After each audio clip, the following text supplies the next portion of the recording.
Eco tourism को बढ़ावा देने बफर में सफर योजना की शुरुआत की गई है। आपको बता दें कि बफर में सफर योजना की शुरुआत की जा रही है। टाइगर रिजर्वों के बफर जोन में आनंद ले सकेंगे अब पर्यटकों के लिए ये खुशी भरी खबर है। मानसून के दौरान भी जंगल सफारी का आनंद अब पर्यटक ले सकेंगे। और इसी खबर पर ज्यादा बातचीत के लिए सीधा रुख करेंगे। उत्तर प्रदेश से स्टेट एडिटर वंदना रावत हमारे साथ फोन लाइन पर जुड़ गई हैं। वंदना, इको टूरिज्म को बढ़ावा देने के लिए अब लगातार काम किया जा रहा है और सफर योजना की शुरुआत होगी। इसके लिए क्या कुछ तैयारियां हैं टाइगर रिजर्वों में?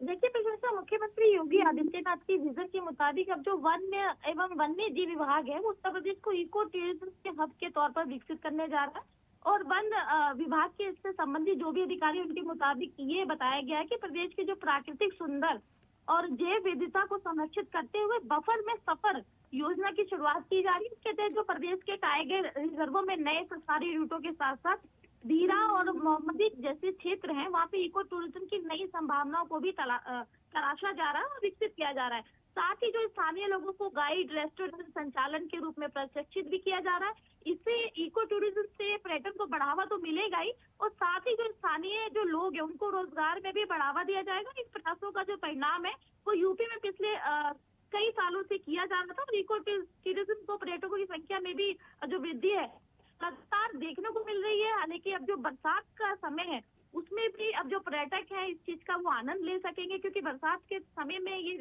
इस चीज का अनुभव वो नहीं कर पाते। तो इसको देखते हुए अब बफर से सफर योजना की शुरुआत की जा रही है, क्योंकि मुख्यमंत्री योगी आदित्यनाथ के विजन के मुताबिक उत्तर प्रदेश को इको टूरिज्म के हब के तौर पर विकसित किया जाना बहुत जरूरी है। इस दिशा में प्रदेश के जो वन्य जीव विभाग है मानसून के दौरान अब बफर से सफर योजना की शुरुआत करेगी और प्रदेश के टाइगर रिजर्व के बफर जोन में सफारी के नए रूटों को भी विकसित किया जाएगा और जिसके तहत दुधवा, पीलीभीत टाइगर रिजर्व, उत्तर खीरी बफर जोन में जो नई सफारी रूट है उसको भी यहाँ पे डेवलप किया जाएगा। इसके साथ ही जो सोहागी, वर्गा, उत्तर खीरी और पीलीभीत में बफर जोन है उन क्षेत्रों को भी इन मार्गों में जो है वो चयन किया जाएगा। इसका फायदा ये होगा कि जो पर्यटक है वो बरसात के दिनों में भी सफारी का वो जो यहाँ पे आनंद ले सकेंगे। जी बिल्कुल, जिस तरीके से आप बता रही हैं कुछ नए रूट भी तय किए गए हैं, कब तक इनको विकसित किया जाएगा? हालांकि उत्तर खीरी और पीलीभीत के अलावा भी क्या कुछ नए जोन बनाए गए हैं?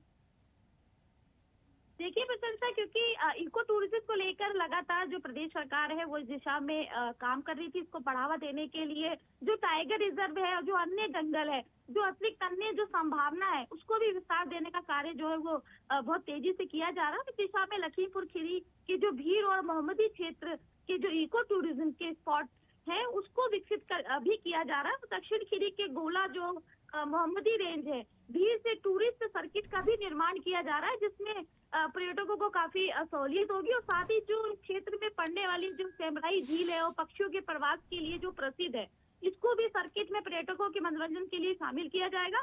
और नेपाल सीमा से सटे हुए जो कड़तनिया घाट के बफर जोन है वो जंगल सफारी की शुरुआत की जाएगी। इन क्षेत्रों से प्राकृतिक सुंदरता, जैव विविधता और वन्य जीवों की समृद्धि पर्यटकों के लिए आकर्षण का यहाँ पे केंद्र बनेगी। तो जल्दी इस दिशा में बहुत तेजी से कार्य किया जा रहा है।